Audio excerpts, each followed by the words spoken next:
The world is currently experiencing rapid globalization, as new information technology and increasing immigration have helped spread ideas and cultures around the world.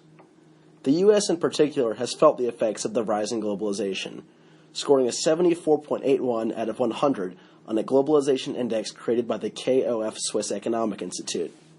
Here in Virginia, we've seen the globalization firsthand, with a rise in immigration to the area as evidenced by the following statistics. According to a 2012 study done by the Virginia Foundation for the Humanities, 1 in 9 Virginians were born outside of the U.S., significantly higher than the same statistic recorded in 1970, when only 1 in 100 Virginians were born outside the U.S. However, many of these immigrants don't speak English, creating a language barrier.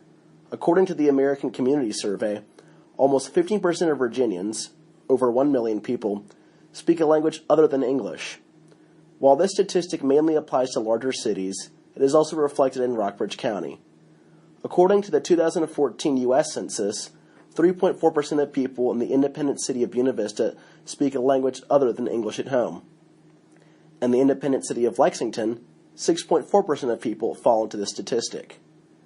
And in Rockbridge County, which does not include the citizens of Buena Vista and Lexington, 3.5% of people speak a language other than English at home.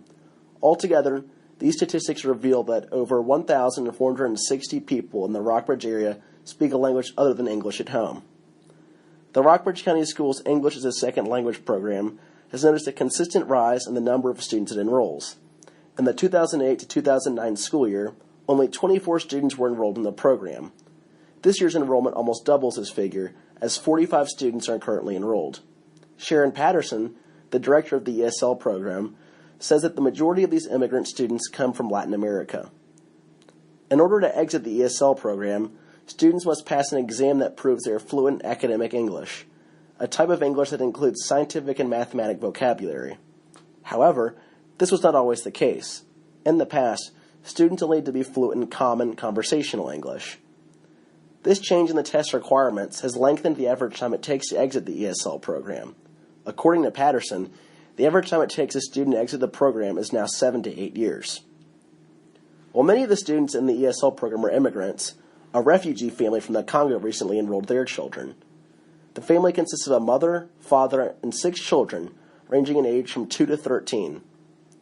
Like many of the immigrant families, the refugee Congolese family deals with a language barrier. All of the family speaks Swahili, and nobody in the Rockbridge area is familiar with this African language. However, the father speaks French and is able to communicate to English-speaking citizens with the help of volunteer translators. Isidro Camacho, a student at Washington and Lee, has been helping the family by volunteering to translate for the father, and has noticed that the community has been especially kind and welcoming to the Congolese family. Furthermore, over 20 local churches have been supporting the family, putting forth a great effort to help the family acclimate to their new home despite the language barrier. However, many of the immigrant families don't receive this kind of local support. One such example is Hoi Tong, who immigrated to the U.S. from Hong Kong in 1980. However, Hoi and his family did benefit from the fact that his father had been in the U.S. since 1966, and that Hoi and his brother learned some English before immigrating. Hoi's father, and his father before him, owned restaurants, and Hoi has not broken this family tradition. Hoi owns Tong Dynasty, a Chinese restaurant in Lexington. Furthermore, Hoi has children who could potentially stretch out the family's tradition to 4 generations. His children learned English as their first language, eliminating the possibility of a language barrier in their future. 2 major facets of American society that immigrants must adapt to are the healthcare and legal systems. Both the hospitals and law enforcement offices in the Rockbridge area have resources to accommodate non-English speaking immigrants. The Stonewall Jackson Carilion Hospital in Lexington has 4 particular services that are free and available 24/7. First, it offers translated medical forms. Second, a language line service, a phone line that is able to interpret more than 200 language dialects. Third, in-person interpreters. These employees are only able to translate Spanish and Nepalese, but this is not a major drawback, seeing that most of the immigrants in the area are from Latin America. Lastly, the hospital offers a video remote interpreting system, a process in which they're able to connect the patient to a doctor who speaks their language via telecommunication.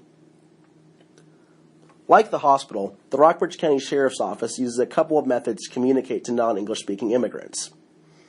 They use a language line, similar to the one the hospital uses, and court-approved translators. However, these first two methods are only available in the Sheriff's Office, the courthouse, and the Magistrate's Office. They are not able to be used in the field. In the field, the sheriff can use simple translation cards that they keep in their squad cars. However, these cards have a limited capability and can only show the officer how to communicate simple phrases, such as, "Can I see your license and registration, please?" More commonly, the sheriffs use the computers in their squad cars to run online translation programs, such as Google Translate. This combination of methods, as well as the resources used by the Rockbridge area's healthcare and education systems, alleviate the language-related issues that many immigrants face when they move to the Rockbridge area.